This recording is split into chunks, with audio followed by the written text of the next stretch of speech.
What's up, students? Welcome to US History, and today we're discussing the buildup to Civil War in the years of 1848 to 1854. Okay, so the first key thing you need to know about this era is the idea of popular sovereignty. Now, popular sovereignty is when the people in a territory get to vote as they become a state whether or not they want to allow slavery in their state. Everybody loved popular sovereignty. The people love popular sovereignty because it's like the most democratic thing you can do. But the politicians love popular sovereignty because it's totally sidestepped the issue of slavery. They didn't have to decide whether or not to allow slavery.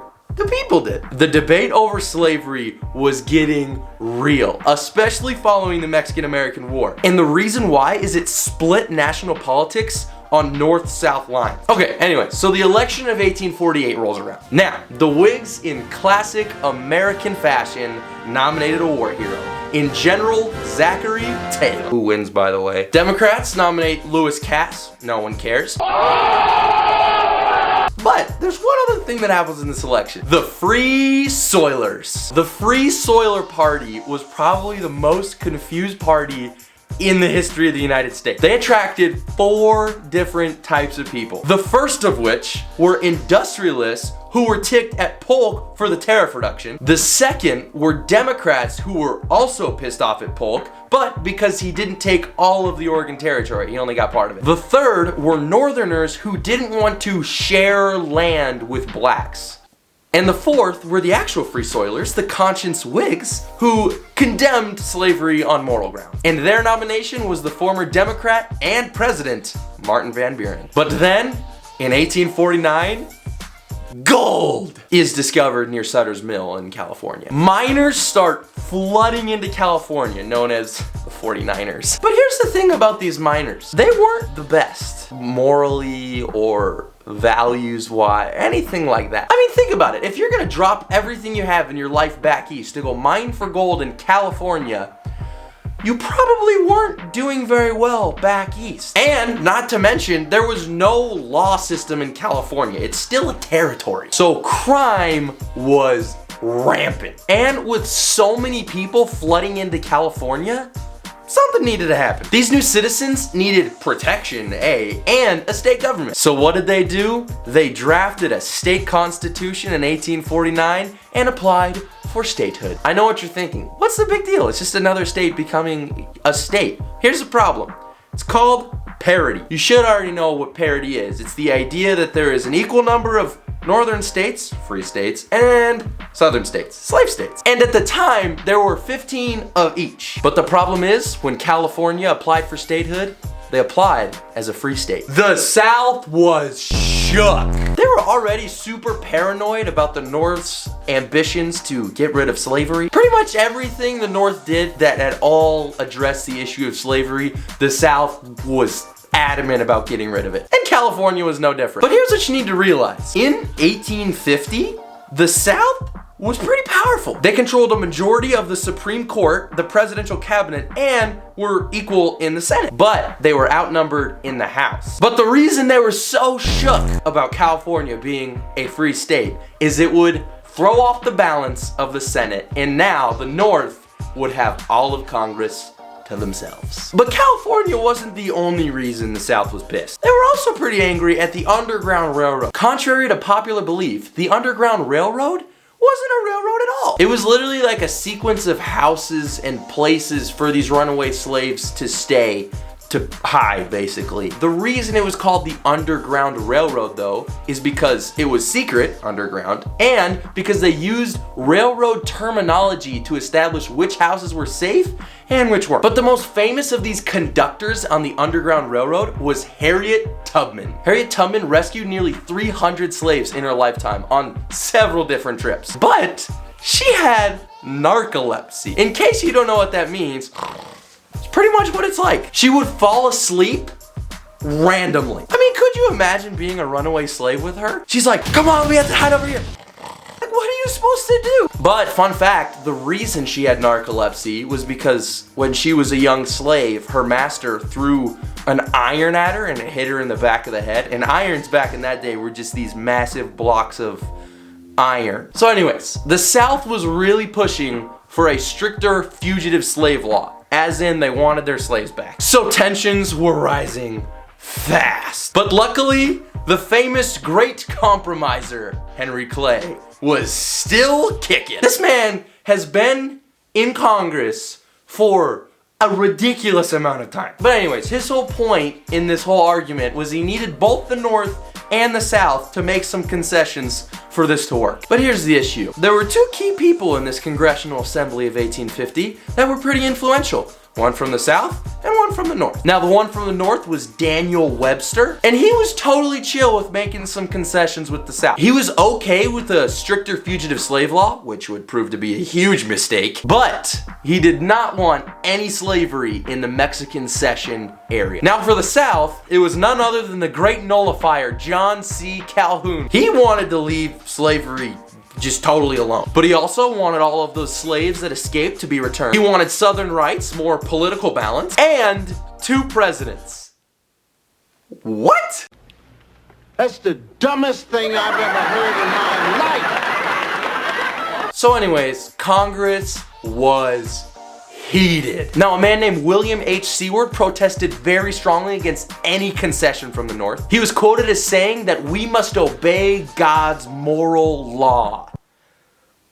Frick yeah. Now this great debate breaks out over pretty much just slavery. In deadlock seemed inevitable. Now one thing that didn't really help out at all was General Taylor basically saying, any compromise you come up with, Congress, I'm vetoing. But luckily, Taylor dies. And a man named Millard Fillmore, his vice president, takes his place and signs that compromise. Now, there were 5 parts to this compromise of 1850. The first was California was admitted as a free state. The second was that the slave trade was outlawed in Washington, D.C. Not slavery entirely, just the slave trade. A super strict new Fugitive Slave Act was passed, which is going to become a huge problem for everybody. The new territories of Utah and New Mexico would be decided by popular sovereignty, and Texas received $10 million for giving some of its western lands to the New Mexican territory. And also, side note, the government agreed to build a transcontinental railroad. So everyone's like, okay,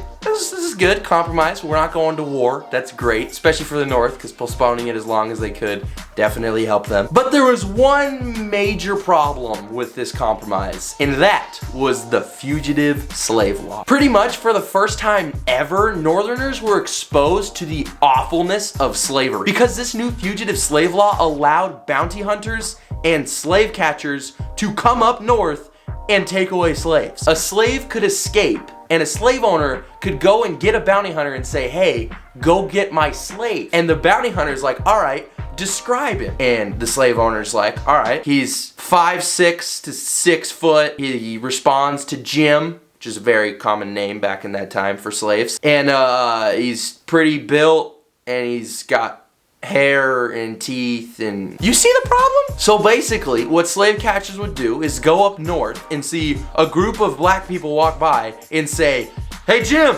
and if one of them turned around, he'd be like, yeah, you are a fugitive slave, come here. And even if that man had paperwork that proved he was a free man, it didn't matter, because slaves weren't allowed to testify in court, even for themselves, and they were denied a jury trial. But the worst thing they did for this fugitive slave law is they paid the federal commissioner $10 if he found that slave to be a fugitive, and $5 if they found him to be a free man. And what do you think a federal commissioner, given these options, did? Yeah, they pretty much said they were all slaves. So anyways, the North hated this. They absolutely despised it. Those once moderates from the North turned abolitionists. And Massachusetts even made it illegal for any state official to enforce this law. Things were getting spicy. So anyways, the election of 1852 rolls around. The Democrats went with Franklin Pierce, and the Whigs once again went with the war hero in Winfield Scott. Now there was a pretty big issue with the Whigs choosing Winfield Scott. First off, the Northern Whigs hated him because he was pro-slavery, and the Southern Whigs doubted his loyalty. So with the Whigs split,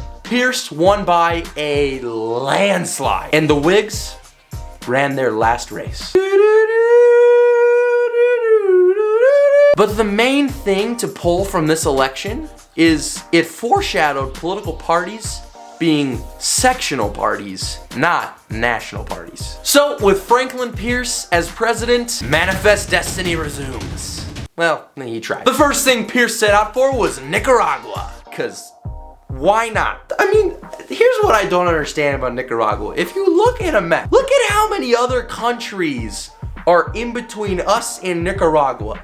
What? So Nicaragua becomes an independent nation, and right about that time, William Walker from the great United States of America takes over. He becomes president in 1856 and immediately legalizes slavery. But then Pierce is like, nah, and he pulls out diplomatic recognition, and William Walker gets executed. How would you feel if you're a Nicaraguan at that time? You just gain your independence, then this white boy comes in and says, hey, we own you. Heck no! And he got hung. But in 1850, the United States and England both signed the Clayton-Bulwer Treaty. Now this treaty basically said that neither country would fortify or secure control of any future Isthmian waterway. There's one problem with this treaty. They didn't invite the people that live there. Could you imagine just getting this in the mail? What does this say?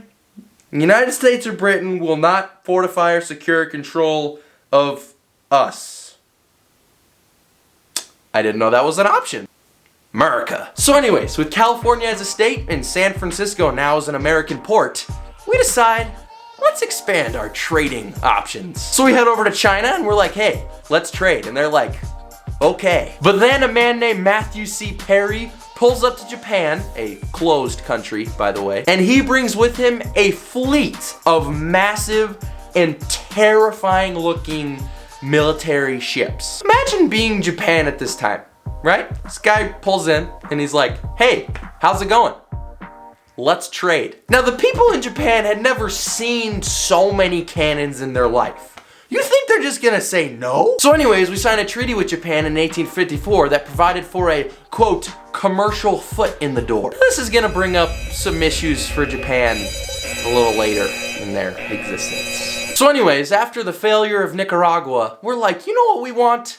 Cuba. Now, Southern expansionists really wanted Cuba because slavery. And in 1850 and 1851, 2 expeditions descended on Cuba and both were beaten back by the Spanish. America's like, all right, how should we handle this? And they're like, here's an idea. Let's go talk to our European friends. So we send some people to England. We're like, hey, listen, here's what we want to do. We want Cuba. So we're gonna offer $120 million to Spain. And if they refuse, we're gonna declare war. And then they go to France and then Russia.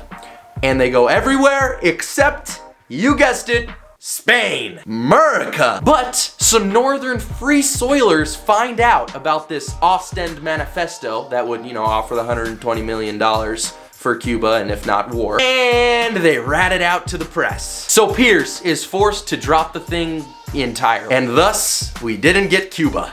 Manifest Destiny could have brought us so much more, but then slavery. Remember that transcontinental railroad the government promised? It's finally time. So, we needed better land transportation to Oregon and California. Previously, there were 2 options. Either you could walk it, which took like 3 months and was awful. People died of dysentery, Oregon Trail, you know that story. Or you could take a ship all the way around South America. Now some railroad routes were proposed, some of them in the north, some in the south, but the best one ran slightly south of the US border with Mexico. And there's one problem with that. It was south of the US border with Mexico. We didn't own that land. So Jefferson Davis, yes, the same one that would become the president of the Confederate States of America, sends James Gadsden to negotiate a treaty. So in 1853, Gadsden goes down to Mexico and offers $10 million for that little strip of land. Now, part of the reason we had to build this railroad down to the south was for 2 reasons. One is slightly north of that is this giant hole in the ground called the Grand Canyon. And then north of that would go through unorganized territory. Now, Northern Railroad boosters argued that this territory of Nebraska that was unorganized should be organized. But the South was like, heck no, because that would mean future free states. But in 1854, Senator Stephen Douglas said, let's do it anyways. Now, he proposed in the Kansas-Nebraska Act that the territory of Nebraska be split into Nebraska and Kansas. But the key thing here is that slavery in the territories would both be established by popular sovereignty. Why is that a problem? Well, there's this one thing called the Missouri Compromise that prohibited slavery north of the 3630 line. And where is this territory? North of the 3630 line. Now, Southerners were like, sweet, this gives us opportunity for more slave states, and they rammed it through Congress. But the North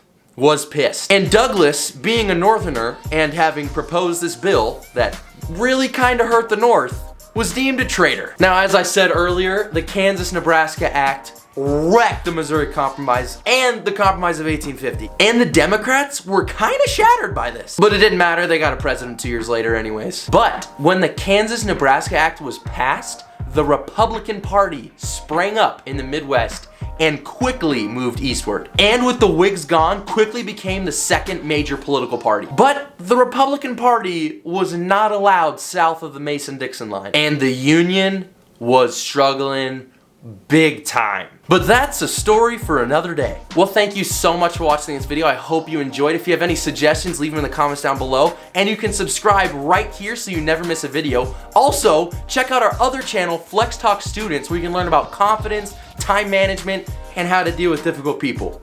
Flex out.